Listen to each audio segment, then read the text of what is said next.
Praise అండి. Coming to back my YouTube channel. చాలా కాలం నుంచి మళ్ళీ మాట్లాడలేదు యూట్యూబ్లో. మళ్ళీ మాట్లాడడానికి ఆ ప్రభు నాకు మరొకసారి నాకు అవకాశం ఇచ్చాడు.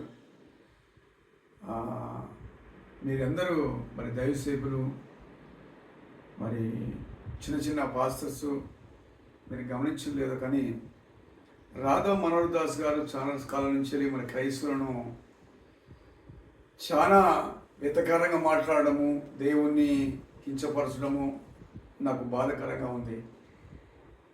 ఎందుకంటే రాధా మనోహర్ దాస్ గారు మరి అతనికి ఎవరిచ్చారో పర్మిషన్ కానీ నాకు అర్థం కావట్లేదు. రాధా మనోహర్ దాస్ గారు మాకు తండ్రి లాంటి వాడు, గొప్ప భక్తులు అని మేము అనుకుంటున్నాం, కానీ గొప్ప భక్తుడు కాదు ఆయనే, గొప్ప సాడిస్టు అని. తన ఏదో తను చూసుకోకుండా, తన వ్యాపారం మీద చేసుకోకుండా క్రైస్తవుల మీద ఇసుకపడుతున్నాడు. ఒకటి తెలిసి ఒకటి తెలియక, కరెక్ట్ తెలిస్తే దాన్ని మరి నీకు తనకు అనుమానం ఉన్నప్పుడు మరి ఎంతోమంది దైవసేవకులు కూడా డెబిట్కి రమ్మని చెప్పారు. కూర్చుని మాట్లాడుకుంటాం మనం. నీ ప్రాబ్లం ఏంది? వాటితో ప్రాబ్లం, నీకున్నప్పుడు ప్రాబ్లం ఏంది? ఈ వేరేటోళ్ళ మీద ఇసుకపడమేనా? వేరే మతస్థుల మీద ఇసుకపడమేనా? నీ డ్యూటీ అది, లేకపోతే నీ జాబ్ అది? అయ్యా, అసలు రాధా మనోహర్ దాస్ అంటే ఏంటో తెలుసా? ఒక దేవునికి దాసుడు. నువ్వు దాసుడుగా ఉండాలి, కానీ ఇలాంటి వెతకారం చేసే వాళ్ళగా ఉండకూడదు. అది నా ఉద్దేశం. తండ్రిగా నువ్వు నా తండ్రి లాంటి వాడిని, నేను ఏదో మాట్లాడి నాకు తెలియదు, పెద్దవాడిని గౌరవిస్తున్నాను. నీకు అలాంటి డౌట్ వచ్చినప్పుడు, నీకు అలాంటి బాధ కలిగినప్పుడు, ఒక క్రైస్తవులు తప్పు చేస్తున్నావు, ఒక దైవసేవులు తప్పు చేస్తున్నావు అన్నప్పుడు నువ్వేం చేయాలంటే, నువ్వు కూర్చొని మాట్లాడు. ఏంటి, నేను సమాధానమును పంచడానికి రాలేదంటే నువ్వు బైబిల్ మొత్తం చదవయ్యా, నీకు తెలుస్తుంది దేనికోసం అన్నారు. ప్రపంచంలో దేవునికి వ్యతిరేకంగా అనేకమైన పాపములు నడుస్తున్నాయి. నువ్వు ఒక పాపిని రక్షించు చూద్దాం, ఒక వ్యభిచారిని రక్షించు చూద్దాం, ఒక దొంగని మార్పించు చూద్దాం, ఒక తాగబోతుని మార్పించు చూద్దాం. ఏదో ఇట్లా కూర్చొని ఇట్లా అనుకుంటా, అక్కడ చిల్లి పెళ్ళి ఇట్లా అనుకుంటే కాదు. డేవిడ్ కూర్చోవయ్యా సార్, కూర్చొని మాట్లాడు. మా దైవసేవకులు ఎంతోమంది నేను రమ్మని చెప్తున్నారు, ఎంతోమంది దైవసేవకులు రమ్మని చెప్తున్నారు. నీకు కరెక్ట్గా సమాధానం ఇవ్వకపోతే వదిలేస్తాము. క్రైస్తవ అనేటువంటి సామ్రాజ్యాన్ని వదిలేస్తావు. నీకు కరెక్ట్ నీకు సమాధానం ఇవ్వకపోతే నువ్వు అడుగు. నీకు ఎవరి మీద అనుమానం ఉంటే వాళ్ళని అడుగు, కూర్చొని పెట్టి అడుగు. ఎంతోమంది దైవసేవకులు నేను రమ్మని చెప్తున్నారు. ఎందుకు ఇలా ఇసుకపడతాం? మనం అందరం ఒకటేనయ్యా, మన దేవుని పిల్లలం. ఒకవేళ మతాలు వేరు కావచ్చు, కులాలు వేరు కావచ్చు. ఈ కులాలు మతాలని మనం పెట్టుకున్నాం. ఇది మతం కాదు, మార్గము, ఒక సత్యానికి మార్గము. ఎంతమంది తాగుబోతులు మారారు, ఎంతమంది వ్యభిచారులు మారారు, ఎంతమంది తిరుగుబోతులు మారారు, లంగలు మారారు, దొంగలు మారారు, అది ఏంటిది అరాచకాలు చేసిన వాళ్ళు మారారు, లంచగొండు వారు మారారు, తిరుగుబోతులు మారారు, ఎంతోమంది మారారు. నీకు తెలుసు కదా. ఎందుకండి అలా అనవసరంగా నోరు పడేసుకున్నాం? మన నోరున్నది ఇష్టానుసారంగా మాట్లాడటానికి కాదు. ఎందుకంటే బైబిల్ ఉన్నది ఏమి తెలుసా? విస్తారమైన మాటల్లో దోషం ఉండగా మానదని. నువ్వు చూసుకోవాలి, అనవసరం శాపం తీసుకొని పెట్టుకుంటూ వెతుకు నోరుకి. నేను చెప్తున్నా, మా రాధా మనోహర్ దాస్ అంకుల్ గారు, ఇదే నోటితో నువ్వు ఒక రోజు దేవుణ్ణి ఆరాధిస్తావు. నేను చెప్తున్నా, నేను నీకోసం ప్రార్థిస్తున్నా. నేను నీ బిడ్డలాంటి వాడిని. నాకు చాలా బాధ అనిపిస్తుంది. ఒకవేళ నీకు అలాంటి బాధ అనిపిస్తుంది, ఎక్కడైనా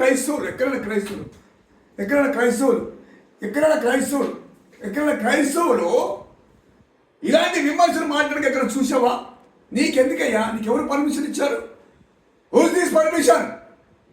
ఎవరిచ్చారు నీకు మాట్లాడటానికి? నువ్వు ఒకనే ఉన్నావు ప్రపంచంలో. అసలు నువ్వు ఎవరో తెలియదు, నువ్వు ఏ క్యాస్ట్ తెలియదు. నీ క్యాస్ట్ అనట్లేదు, కానీ నువ్వు అడుగుతున్నావు కదా, నేను అందరి వాడిని అంటే నువ్వు ఎవరు అందరు వాడిని? అందరు వాడు అయితే బైబిల్ మార్చింది తెలుసా? దేవుడు అన్నాడు, నేను లోకమును ఎంతో ప్రేమిస్తున్నాడు, నిన్ను వాళ్ళని పొరుగు వాడిని ప్రేమించాయా. మనం విమర్శించుకునే కాలం కాదు, ఇతర వాళ్ళని కాదు. ఒక మతాన్ని దాన్ని విమర్శించుకుని నీకు హక్కు ఎవరిచ్చారు? మేమేమన్నా మేము అట్లా అన్నామా? దయచేసి అలాంటి మాట్లాడు. ఒక్కసారి చూడండి, ఆయన ఏం మాట్లాడుతున్నాడు మీరు వినండి, దయచేసి మీరు వినండి ఆయన ఏం మాట్లాడుతున్నాడు. అలా చేయాల్సిన చూడు చూడండి, పాస్టర్ దొంగలంట, పాస్టర్స్ దొంగలంట. ఎవరు దొంగలు చెప్పు? కష్టపడి ప్రాణాన్ని తెగించి సేవ చేస్తున్నారు, ప్రాణ త్యాగం చేసి దేవుడు అప్పచెప్పిన డ్యూటీ చేస్తున్నాడు. అయ్యా అయ్యా నీకు అప్పచెప్పిన డ్యూటీ నువ్వు చేయి, నీ దేవుడు నీకు అప్పచెప్పిన డ్యూటీ నువ్వు చేయి. ఇలాంటి పని వేరే రోజు ఇష్టపడను నీ డ్యూటీ. దేవుడు అలా చెప్పాడు, ఏ మస్తస్తులు నాకు చెప్పారు అట్లా. ఏ దేవుడైనా పని నీ దేవుడే పెట్టుకో, నీ దేవుడు అలా చెప్పాడా? వేరే దేవుళ్ళ మీద ఇరుచుకోపడమని అలా చెప్పాడా? చెప్పు. ఎందుకయ్యా దయచేసి అలాంటి మాటలు మాట్లాడకండి. ఎవరైనా సరే ఎవరైనా ఇప్పుడు చూడండి ఇది ఏం మాట్లాడంటే, ఇక్కడ చూడు, దేవుడు కుటుంబంలో గొడవలు పెడతాడా? ఎన్ని కుటుంబాలు కట్టబడ్డాయి ప్రపంచవ్యాప్తంగా నీకు తెలియదా?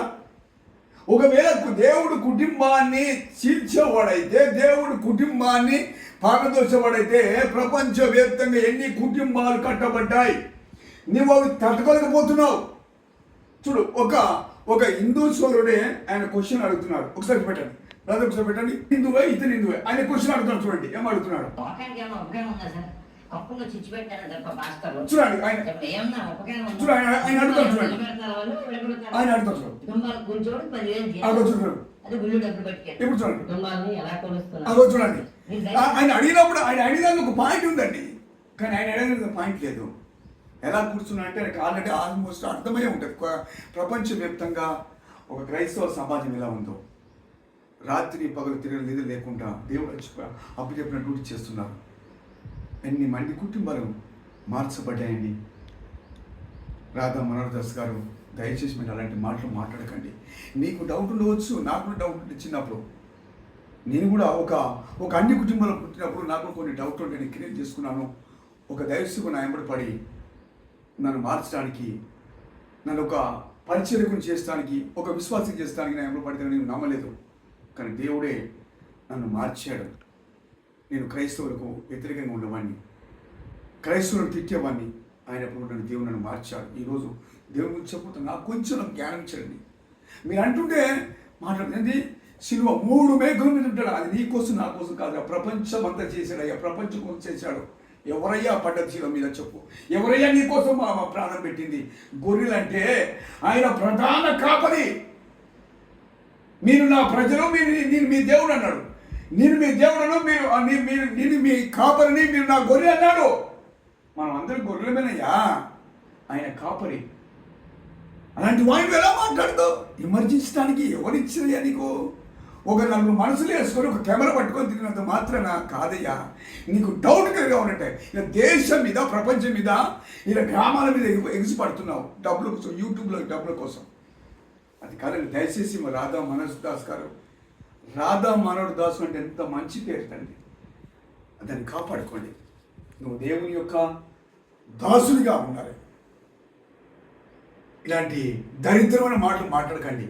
పెద్దవాడండి మాట ఉంటుంది, చిన్న పొరలు మాట్లాడితే ఒక లెక్క ఉంటుంది. పెద్దవాడు అనుభవిస్తులు, ఆ ఇంటికి కూడా ఉష్మని అని ఏం లేవండి, అనుభవిస్తులు.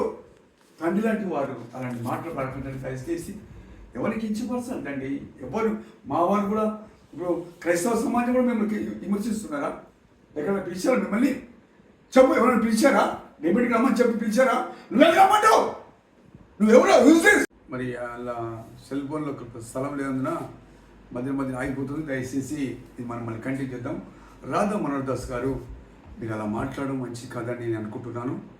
ఎందుకంటే మరి యోహాను సువార్త 1వ అధ్యాయం 1వ వచనం చూద్దాం. ఆది యందు వాక్యమును, వాక్యము దేవుని యొద్ద ఉండను, ఆది యందు దేవుడు ఉండను, సమస్తము ఆయన మూలముగా కలిగెను, కలిగినది ఏదియో ఆయన లేకుండా కలిగింది.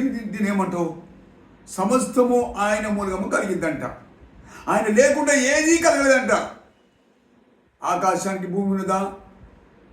మనం దేనికి భక్తున్నాము? దాని పునాది ఏది? దానికి బేసిక్ ఏదంటే నువ్వు దేవుని విమర్శిస్తున్నామంటే నువ్వు మామూలు మనిషి అనండి. బైబుల్ చదువయ్యా. బైబుల్ ఎక్కడో ఒకటి పట్టుకొని అడ్డంగా పట్టుకొని మాట్లాడితే దాని వెనకాల కింద ఉంటుంది దానికి నీకు కావాల్సిన వచనం. ఆ లోతు గురించి చెప్తా ఉంటావు. ఆ దేశం అంతా శపింపబడ్డది. లోతు ఇట్లా పిల్లలు చేసినని చెప్పేసి శపించబడ్డది. నీకు తెలుసా?